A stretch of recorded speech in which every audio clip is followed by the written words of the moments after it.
Hello friends, இன்றைக்கி நாம் ரொம்ப ரொம்ப உடம்புக்கு டேஸ்டியான ராகி அடை எப்படி பண்ணலாம் அப்படிங்கிறத பார்க்க போகிறோம். இது கொஞ்சம் வித்தியாசமாக நல்லா சாஃப்டாக இருக்குங்க. இயல்பாகவே ராகி அடை பார்த்தீங்க அப்படின்னா கொஞ்சம் ஹார்டாக இருக்கும் அப்படின்னு எல்லோரும் நினைப்பீங்க. இந்த மாதிரி நீங்கள் செஞ்சீங்க அப்படின்னா நல்லா மெதுவாக நீங்கள் சாப்பிட்லாம், மெதுவாக செஞ்சு சாப்பிட்லாம். பல்லு இல்லாதவங்க கூட இந்த அடையை சுலபமாக சாப்பிட்றலாங்க. இதுக்கு நாம் சின்ன வெங்காயம் ஒரு கைப்பிடி அளவுக்கு நான் இன்றைக்கி கட் பண்ணி வச்சுருக்கேன். இது சின்ன வெங்காயம் தாங்க இதில் நிறையா சேர்க்கணும். பெரிய வெங்காயம் சேர்க்கலாம், ஆனால் அந்தளவுக்கு டேஸ்ட்டு வராது. அதுக்காக தான் நான் சின்ன வெங்காயம் சேர்க்க சொல்கிறேன். சின்ன வெங்காயம் நான் ஒரு 100 கிராம் அளவுக்கு இன்றைக்கி கட் பண்ணி வச்சுட்டேன். ஏன்னா இது ஒரு 3 பேர் சாப்பிட்ற அளவுக்கு. நீங்கள் உங்களுக்கு நிறையா போட்டிங்க அப்படின்னா அதே நீங்கள் கனெக்ட் பண்ணிக்கோங்க. இதிலே பார்த்திங்கன்னா கொஞ்சமாக ஜீரகம் அதை போட்டதுக்கப்புறமா கொஞ்சமாக எள்ளு சேர்த்துக்கிறேன். உங்களுக்கு எள்ளு வேண்டாம் அப்படின்னா நீங்கள் ஸ்கிப் பண்ணிக்கலாம். இப்போ இதெல்லாம் போட்டு நல்லா வதக்கிக்கலாம். வெங்காயம் பார்த்திங்க அப்படின்னா நல்லா சுருங்கிருச்சு. இதுக்கு நான் கடலை எண்ணெய் தான் யூஸ் பண்ணேன். டெய்லி உங்களுக்கு என் வீடியோவில் சொல்லியிருப்பேன். கடலை எண்ணெய் முடிஞ்ச வரைக்கும் யூஸ் பண்ணுங்கள். ஆயில் ரொம்ப முக்கியம். இப்போ இது காரத்துக்கு நாம் ஒரு பச்சை மிளகாய் ஒரு 3லேருந்து 4 பச்சை மிளகாய், இதிலேயே கருவேப்பிலை ஒரு கொஞ்சமாக எடுத்திருக்கேன். உங்கள்கிட்ட ஈஸியாக முருங்கைக்கீரை இதெல்லாம் கிடைச்சிது அப்படின்னா முருங்கைக்கீரை இதில் போடலாம். இல்லை நீங்கள் கொத்தமல்லி போட்டுக்கலாம். புதினா போடாதீங்க, கொத்தமல்லி போட்டுக்கலாம். இது எல்லாத்தையும் போட்டு நல்லா வதக்கிக்கிறங்க.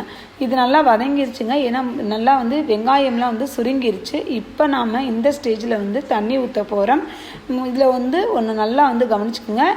தண்ணி போடுறதுக்கு முன்னாடி அதுக்கு தேவையான அளவு உப்பு போட்டுக்கலாம். நீங்கள் தண்ணி ஊற்றுறீங்க அப்படின்னா அடுப்பை ஆஃப் பண்ணிடுங்க. இதை ரொம்ப கொதிக்க விட்டுறாதீங்க.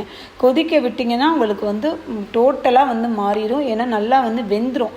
அந்த ராகி நல்லா வெந்துடும். அதனால் இப்போ நான் ஒரு கைப்பிடி அளவுக்கு தான் போட்டேன். அந்த தண்ணி ஃபுல்லாக நம்ம ஊற்றின தண்ணிக்கு கரெக்டாக வந்துருச்சு. இது உங்களுக்கு இதுலேயே நல்லா வெந்துடும். நீங்கள் திருப்பி லைட்டாக வேக வச்சிங்க அப்படின்னா போதும். ரொம்ப நேரம் வேக வைக்கணும் அப்படிங்கிற அவசியம் உங்களுக்கு வராது. இப்போ பாருங்கள், நல்லா எல்லாத்தையும் போட்டு கிளறியாச்சு. இதில் நம்ம சூடு ரொம்ப இருந்தது அப்படின்னா வேறு பிளேட்டுக்கு மாற்றிடுங்க. சூடு நல்லா ஆறட்டும்.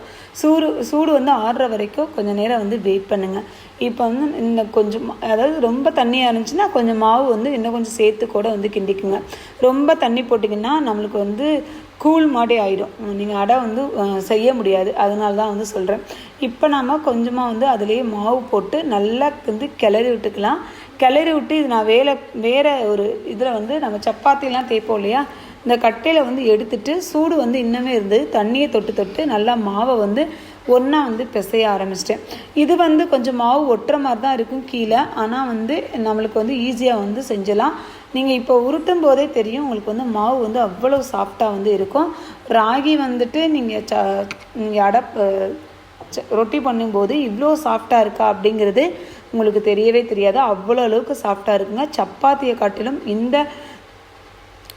இந்த ரொட்டி ரொம்ப சாஃப்டாக இருக்கும். இப்போ பாருங்கள், இந்த அளவுக்கு நான் ரொட்டி சைஸ் அளவுக்கு பிடிச்சி வச்சுக்கிட்டேன். ஏன்னா நம்மளுக்கு உங்களுக்கு நான் கரெக்டாக எனக்கு 3 உருண்டை தான் இருந்தது.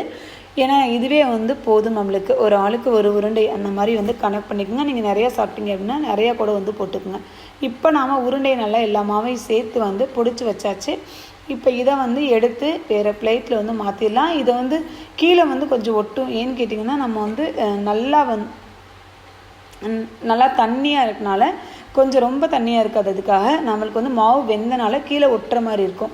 இப்போ இது மாதிரி ஒரு கவர் போட்டுக்குங்க. ஏன்னா நம்மளுக்கு அடை இந்த ராகி ரொட்டி எவ்வளோ தூரம் சின்னதாக நீங்கள் தேய்க்க முடியுமோ அதுக்கு இந்த மாதிரி கவர் தான் கரெக்டாக வரும். இந்த மாதிரி கவரில் நீங்கள் வச்சிங்கனாவே உங்களுக்கு நல்லா சின்னதாக நீங்கள் தட்டிடலாம்.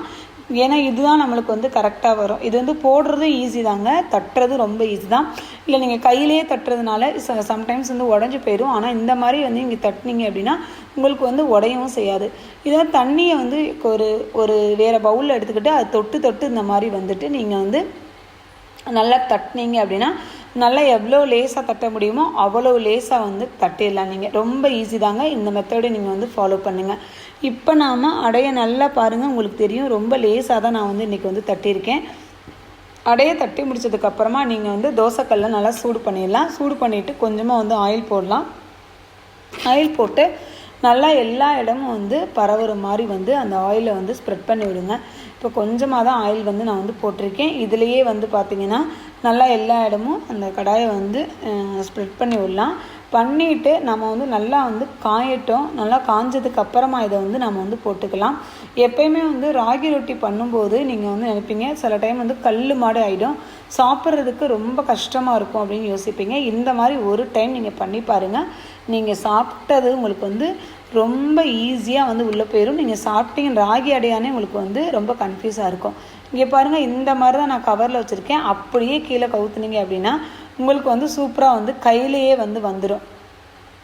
அதை வந்து அப்படியே திருப்பி வந்து நீங்கள் கடாயில் வந்து போட்டுக்கலாம். இங்கே பாருங்கள், நான் வந்து ராகி அடையை வந்து வச்சுருக்கேன். இப்போ அப்படியே கையில் தான் வந்து கவுத்துறேன். கவுத்திட்டு அப்படியே போட்டுடலாம். அவ்வளோதான். உங்களுக்கு வந்து ஒட்டவும் செய்யாது. நல்லா வந்து நான் எல்லா இடமும் இந்த மாதிரி தேய்ச்சி விட்டேன். ரொம்ப சூப்பராக வந்து நம்ம சுலபமாக ஈஸியாக வந்து பண்ணுறதுக்கு இந்த மெத்தடு தான் உங்களுக்கு வந்து கரெக்டாக வந்து இருக்கும். இங்கே பார்த்தீங்களா, இந்த மாதிரி பண்ணுறேன். லைட்டாக வந்து விரிவிட்ட மாதிரி வந்து வந்துருச்சு. இது லைட்டாக தேய்ச்சி விட்டு கொஞ்சம் நேரம் வந்து நம்ம வந்து வேக வச்சுட்டு அப்புறம் வந்து திருப்பி விடலாம். இது திருப்புறதுக்கு கீழே வந்துட்டு நம்மளுக்கு பிஞ்சு போயிடும் அப்படின்னு வந்து நினைக்காதீங்க. ஈஸியாக வந்து திருப்பி விடலாம். இங்கே பாருங்கள், நல்லா ஈஸியாக நான் வந்து திருப்பி விட்டேன். ராகி அடைக்கு மட்டும் கொஞ்சம் நேரம் வந்து நல்லா வந்து வேக வைங்க. அதான் வந்து முக்கியம். ஏன்னா ரொம்ப நேரம் வந்து நம்ம வேக வச்சாதான் அது வந்து வேகும். இது வந்து நீங்கள் வேக வைக்கணும்னு அவசியம் இல்லை. ஏன்னா ஆல்ரெடி நம்ம வந்துட்டு மாவு வந்து லைட்டு சூடு தண்ணியில் தான் வந்து பிணைஞ்சிருக்கும். அதனால் இது சீக்கிரம் வெந்துடும்.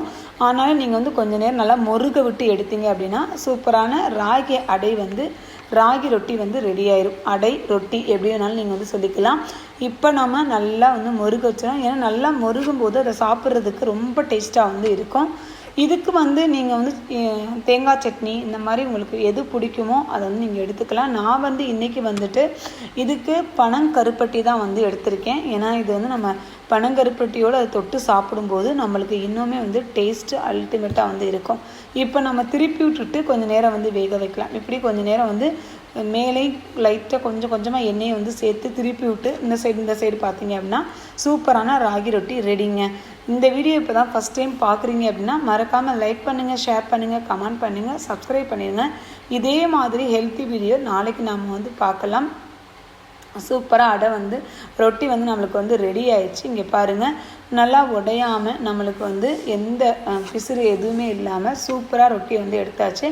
இது கூடவே இந்த மாதிரி ஒரு பீஸ் வந்துட்டு ரொம்பலாம் வைக்கலைங்க, ஒரு பீஸ் தான் வந்துட்டு பனவெல்லம் வச்சு சாப்பிட்டோம் அப்படின்னா ரொம்ப ரொம்ப டேஸ்டியாக இருக்கும். ஒரு ராகி அடை ஒரு வாயும், இந்த பனங்கருப்பட்டி அது ஒரு வாய் கடித்து சாப்பிட்டு பாருங்கள்.